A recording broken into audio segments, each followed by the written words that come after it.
permasalahan pada remaja. Hukum dan konsekuensi melakukan pembulian dan cara terhindar dari pembulian. Tindakan membuli atau dalam Islam disebut dengan tindakan zalim adalah hukumnya haram. Karena seseorang itu tidak boleh mengganggu kepada sesama baik dengan ucapan ataupun dengan perbuatan. Bahkan definisi daripada orang Islam dikatakan al-muslim man salimal muslimuna min lisanihi wa yadi. Orang Islam itu adalah orang Islam lainnya menjadi selamat dari gangguan tangannya dan juga lisannya. Sehingga kalau dia membuli kebiasaan zalim kepada orang lain, ini tidak mencerminkan daripada seorang muslim. Oleh karenanya apapun perbuatan bully itu adalah dosa besar. Dan kalau sampai dia melakukan kekerasan fisik seperti memukul atau bahkan mengucurkan darah orang Islam, maka dia akan juga terkena hukum kisos, hukum yang sepadan dalam Islam. Kalaupun tidak dilakukan di dunia, di akhirat dia akan mendapatkan siksa Allah seperti yang dia lakukan kepada saudaranya. Karena ajaran Islam menyatakan la yu'minu ahadukum hatta yuhibba li akhihi ma yuhibbu li nafsihi. Tidak sempurna seseorang beriman kecuali kalau dia mencintai kepada saudaranya sebagaimana dia mencintai perbuatan yang dia terima kepada dirinya. Kalau dia rasakan perbuatan bully itu tidak baik, tidak menyenangkan dirinya, maka tidak boleh dia lakukan itu kepada orang lain, siapapun dia.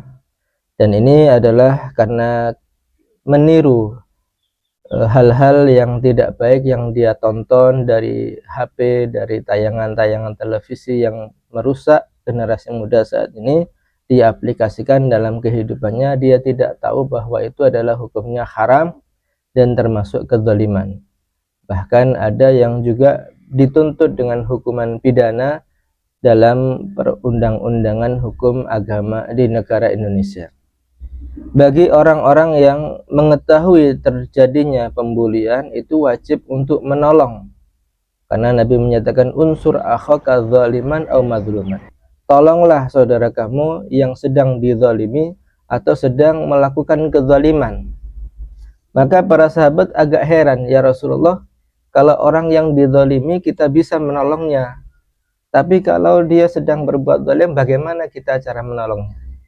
Maka Nabi menyatakan, tolonglah saudara kamu yang berbuat zalim itu dengan mencegahnya, dengan menghalanginya jangan sampai dia berbuat zalim.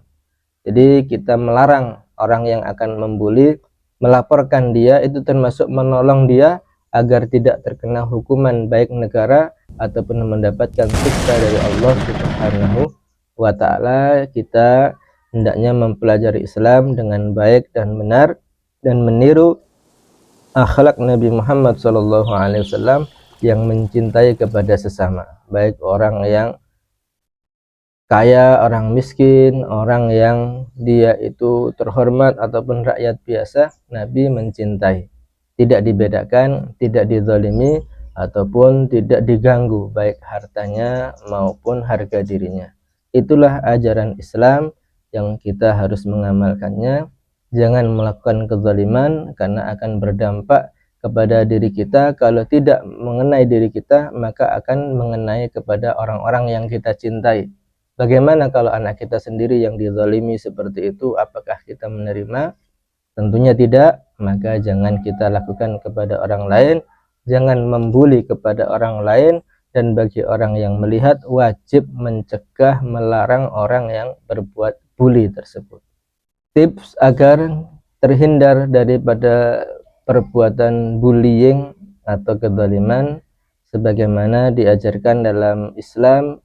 Nabi menyatakan allimu auladakum as-sibahah warimaya. Ajarkan kepada anak-anak kalian itu berenang dan memanah. Ini simbol bahwa Nabi itu mengingatkan dan memerintahkan kepada orang tua untuk membekali anak-anaknya dengan keterampilan berenang untuk menyelamatkan dia daripada tenggelam, dari bencana alam dan kewaspadaannya, dan juga memanah. Ini salah satu cara untuk membela diri dari gangguan, baik membela dirinya, keluarganya, agama, dan bangsanya dari gangguan orang-orang yang merusaknya. Bukan hanya memanah, bisa mempelajari dari kegiatan ilmu bela diri yang lain untuk membuat anak itu memiliki mental yang kuat, tidak mudah menyerah, dan bukan karena tujuan untuk memeras orang lain, mendolimi orang lain, tapi untuk menjaga dirinya, menjaga keluarganya, menjaga lingkungannya, negaranya, bahkan agamanya dari gangguan orang-orang yang akan berbuat zalim kepada dirinya dan agamanya. Semoga kita semua terhindar dari perbuatan bullying dan bisa mengarahkan orang-orang untuk tidak lagi melakukan perbuatan seperti itu, karena itu dilarang oleh agama. Assalamualaikum warahmatullahi wabarakatuh.